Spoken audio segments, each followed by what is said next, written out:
Today's question is, I have felt oppressed as a straight person.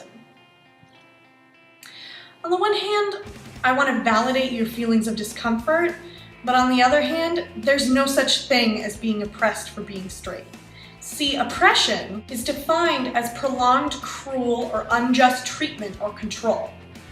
For example, queer people lack many of the legal protections that cisgender and heterosexual people have.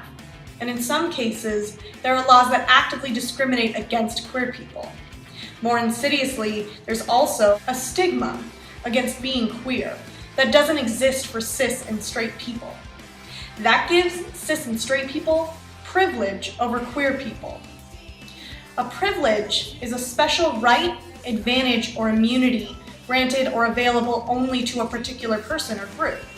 So, for example, as a straight person, you don't have to come out as straight. Your sexuality is the automatic default. You can turn on a TV or go to the movies and easily find your sexuality represented. You don't have to worry that you'll be harassed or assaulted because of your sexuality. What I keep seeing is a straight person comes into a queer-friendly space where perhaps queer people talk openly about their experiences of sexuality, the discrimination they face, maybe even vent their feelings of frustration and anger about the abuses that they and their community have suffered. Maybe they'll call out the straight person for saying something queer-phobic or rude, or even ask that the straight person leave. And the straight person goes, "I can't help my sexuality. Why are you judging me and oppressing me? You're just as bad." But oppressed isn't a feeling, it's a state of being. The structures of our society means that it's impossible for a straight person to be oppressed for their sexuality because of the privileges they gain for being straight. Queer people talking about queer stuff is not oppression. Queer people ensuring that a queer-friendly space be respected is not oppression. Don't believe me?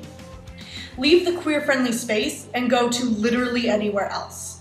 Pick up a magazine, go to the movies, or people watch. How many straight couples are there?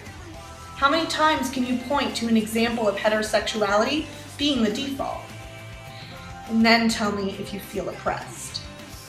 You can extrapolate this situation to any axes of privilege and oppression, including gender, race, disability, and more.